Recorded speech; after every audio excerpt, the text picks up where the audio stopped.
Yakuza, Like a Dragon, Gaiden, The Man Who Erased His Name, Part 1, Part 2, the finale, The Rumbling is here, it's out, I've played it, I've finished it, and to be honest, I have some mixed thoughts.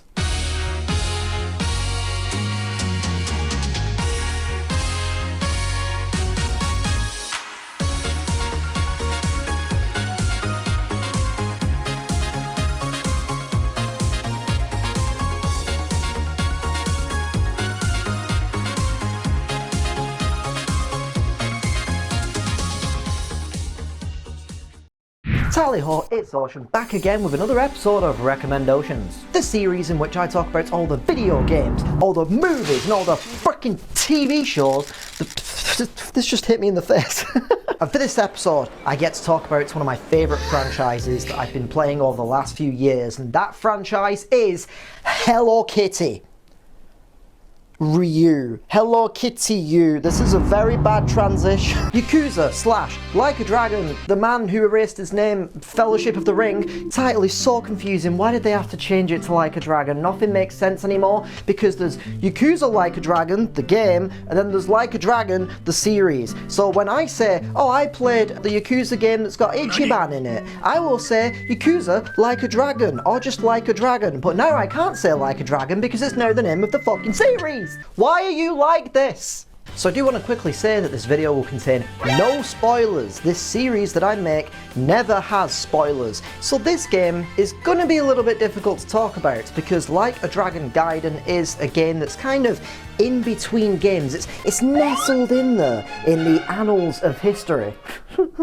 Annals sounds like anal. It spoils the entire Yakuza franchise. It spoils Like a Dragon, whatever that game is now officially called.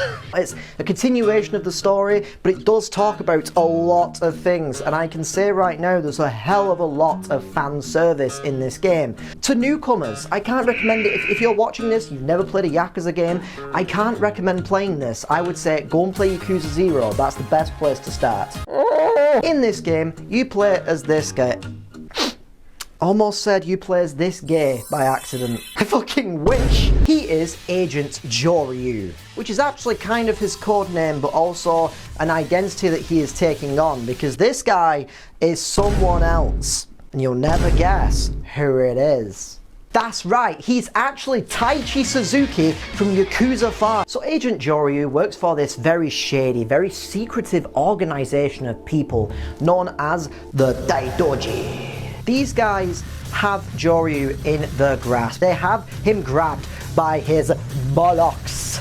And because they have something they can hold against him, which I can't tell you about because once again, if you've not played the series, it's a fucking spoiler. He is basically forced into doing work for them. He has to do whatever they tell him to do, no matter if he likes it or not. So one day, Agent Joryu is down at some docks with some other guys on a job. Then, oh shit, what the fuck is going on? Everybody fucking run! A giant fight breaks out of the docks. There's fucking fire everywhere. Shit gets real crazy. The problem is that these guys take Agent Joryu's handler. This guy who basically gives him his job. And Joryu, being the kind of guy that he is, even though this guy that's been taken works for the Daidoji, he feels the need to go after him and to save this guy. He's my pal. He's my homeboy, my rotten soldier. He's my sweet cheese, my good time boy. Only to find out that these goons, these bad guys, these rapscallions are actually from one of the biggest Yakuza families in the country. And then even bigger problems arise from this because the Daidoji keep telling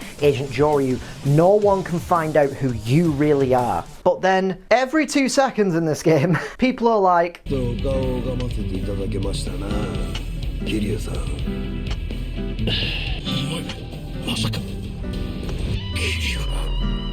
Kiryu Kazuma.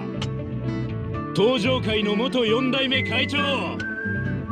And every single time this happens, Joryu is like, It ain't me, fool! And thus lines that were once drawn are now shattered, as Joryu finds himself being thrust back into a world he once knew. What the fuck? Having to decide who to side with, the Daidoji or the Yakuza. I've got to say though, I think the devs messed up a little bit because they keep calling him Kazuma Kiryu, but his real name is Taichi Suzuki. So anyway, let's move over to the gameplay, shall we? Like a Gaiden over here is actually a cheaper game. You kind of have to go into this expecting a little bit less than usual. So if you've never played a Yakuza game before, these games actually include a fuck ton of mini games. And in this game, a bunch of those mini games return. You can go down to the arcade and play some cool games. Yeah, go on, take it, oh yeah. You can try and get some fun plushies in the claw machine. You can hang out at local restaurants and try the local cuisine.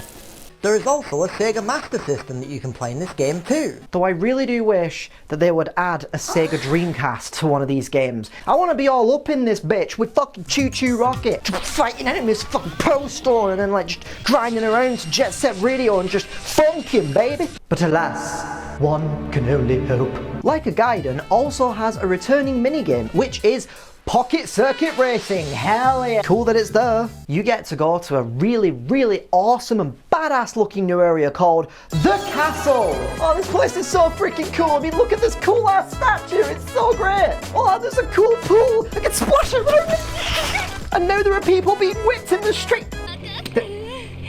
Wait, what the fuck? So yes, this grandiose new place is The Castle, and it is pretty freaking awesome. The positive.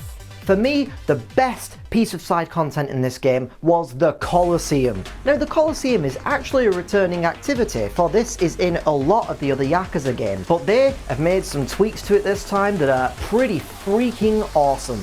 In the Colosseum, you send Joryu in to fight a bunch of enemies and you fucking fight them all and you just hiya! But there is also Hell Team Rumble, group versus group warfare, and you can recruit a lot of different people for your group. And also, if you fucking pre-ordered the game, or if you buy the extra pack for extra money, which you shouldn't have to do, you can get Majima, Saejima, and Daigo, who are all important characters from this franchise. They get added to your team, which is super awesome.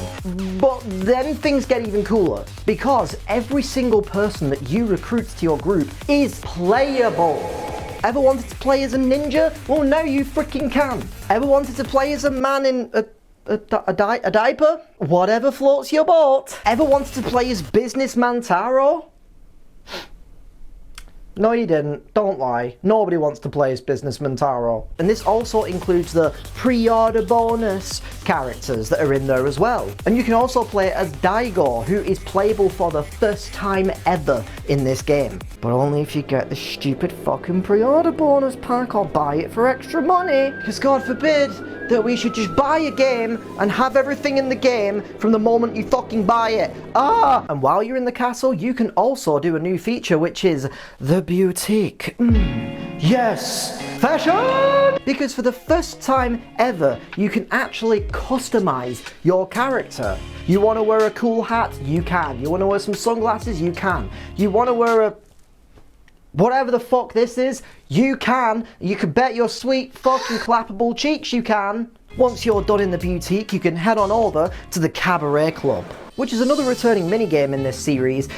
Usually you'll go in and there'll be like a video game girl sat there and you talk to her and you say, what the fuck, you're real? Wait a minute, aren't you a VTuber? I think it's kind of fun in a bit of a silly way. You complete the little kind of storyline in the Cabaret Club, you get a really weird, totally not erotic at all story scene that but then comes the negative. I have never really been a big fan of gambling minigames. It's just not my kind of thing. And the rest of the castle is made up of returning gambling minigames. I kind of wish that they were used for something different, something new that could have spruced this place up rather than just lol, mahjong's back. But if the castle isn't your thing, you can go back to the city where you meet Akame.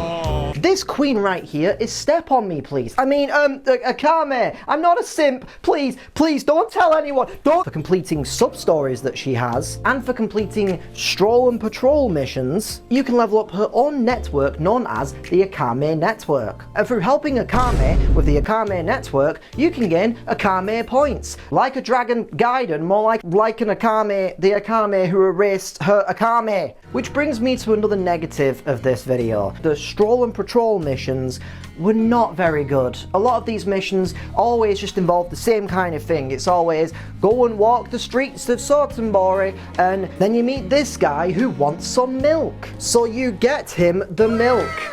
Oh no, there's a fight happening over here. Let's go and break it up and stop these guys from bullying this poor other guy. And it's... I just think it's really, really boring content. I understand that maybe they only had a certain amount that they could do with this game, so maybe they felt like putting this in, added up some extra hours. It just feels like filler. It feels like boring, tedious, dull filler, where like 90% of the missions are just not interesting.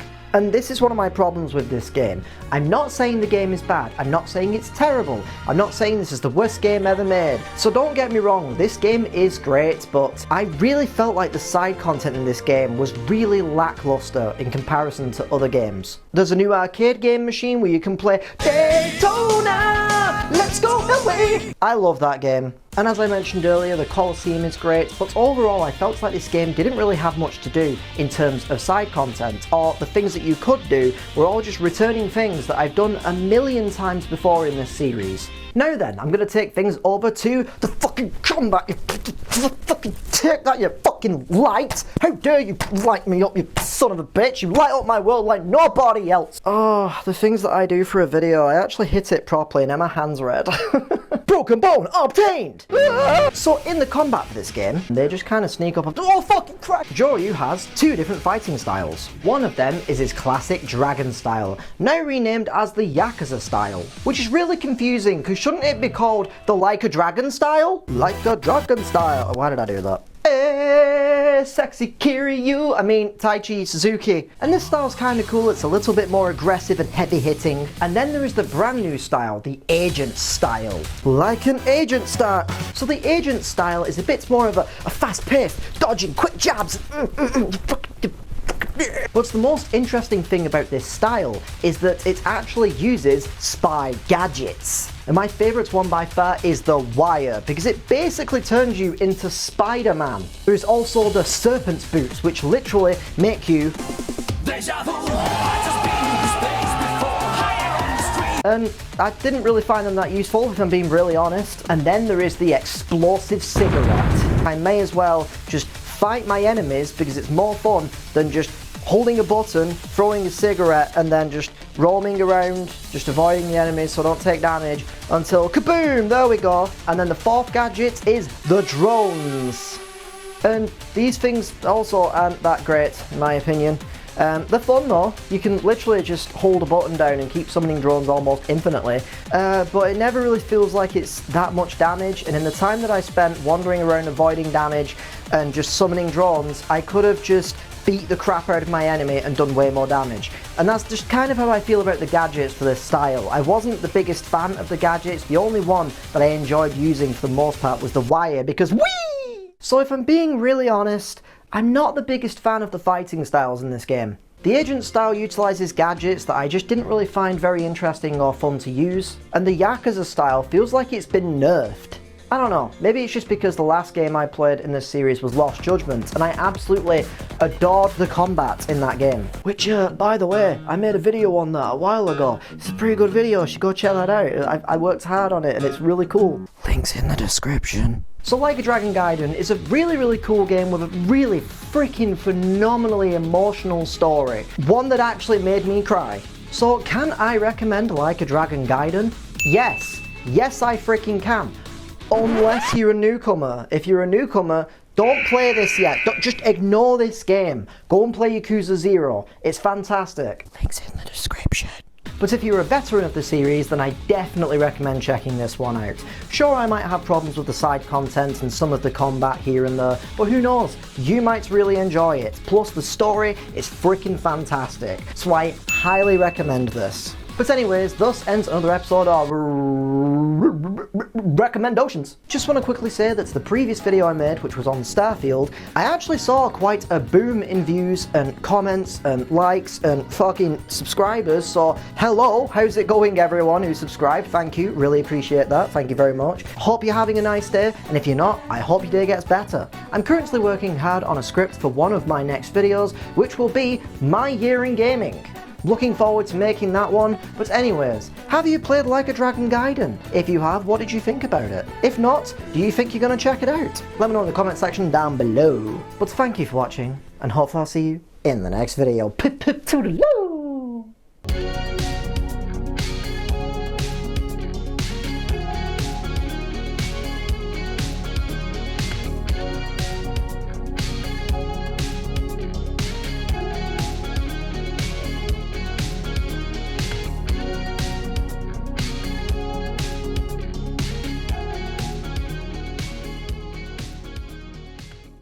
You can hang out at local restaurants and try the local cuisine.